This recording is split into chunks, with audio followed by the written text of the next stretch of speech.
Hey, welcome back to Zack of All Trades. I'm Zack, and tonight we're going to talk a little bit about Workbench dogs, what they are, how to use them, and a couple of different ways to use them without a tail vise. Stick around. After my last video, in which I drilled a bunch of holes in my brand new Workbench top and then constructed these little dogs, one of my viewers, Mephisto West, wrote in and asked this question: what are the dogs for? Well, that's a fine question, and one that I'm really glad that you asked, because you see, it's really easy for a guy to get so kind of dug down into what he's doing that you just assume that everybody else in the world knows exactly what you're talking about. And I, from the bottom of my heart, I'm glad that you asked that question because it kind of illuminated that.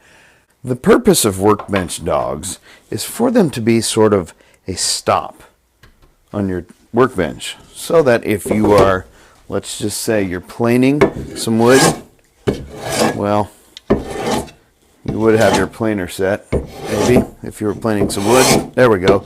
So that if you were planing some wood, you've got a thing that keeps your wood from taking off down the table. Typically, Workbench dogs would be used in conjunction with something called a tail vise.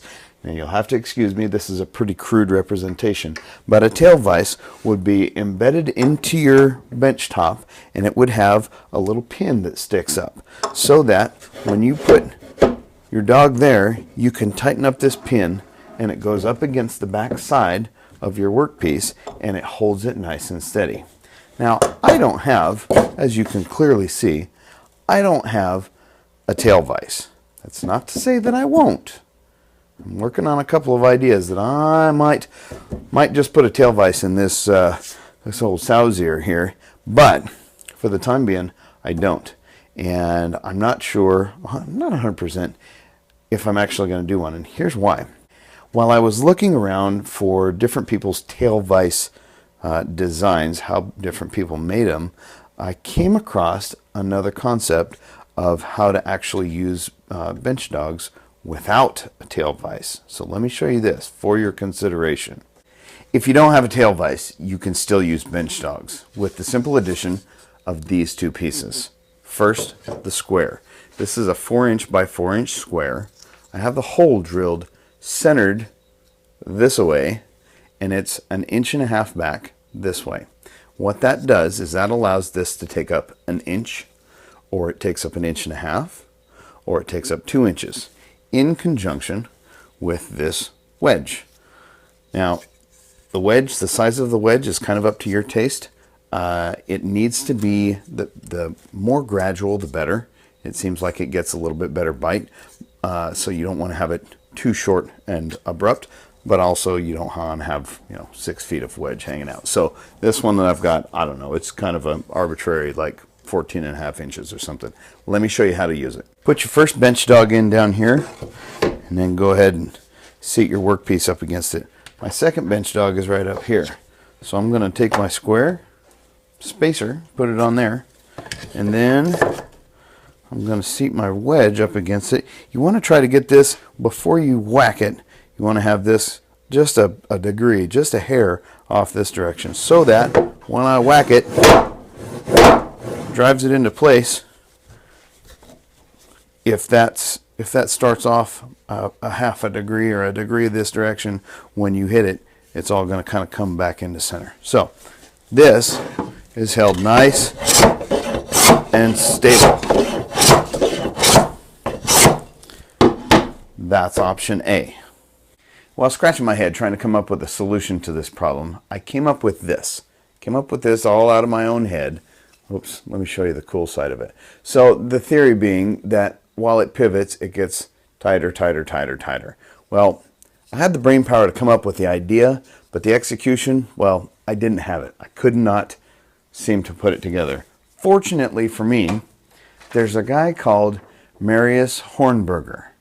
I'm going to put a link to his channel down in the description. I will also put the little thing in the end card so that you can go check out his channel. He's doing stuff like this for, it seems like he's doing it primarily for his X-Carve CNC wood carver machine. But he had the same idea. His execution was a little bit smarter than mine. Check this out. Ta-da! In the description of his video, he has got a link to a Dropbox that has this, there we go, has this drawing for these little toggles. So I've not used this. It seems to work really well on his video, so I'm going to go ahead and make one, and we will all find out together how it works on my table.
Alright, I fiddled with this a little bit off the camera.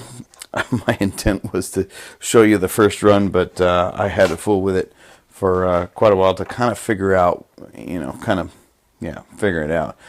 So after a little bit of fooling around, what I figured out is that this is going to be fairly spacer intensive as well. And on Marius, sorry if I'm mispronouncing that, on Marius's video, he ran into that same problem and came up with a subsequent design that's a little bit more complex than this, not much. Like it's just one additional layer, and adds in something like this, only with a box cut out, to kind of do the same thing that this has done to take up that space. So since I didn't build that one, what I wound up doing is one little spacer here, and starting like so.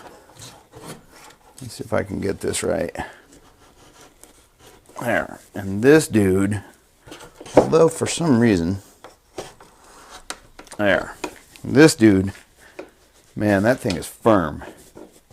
I'm actually pretty impressed with that. Even though there was the fussing of the, having to fool with the spacer. But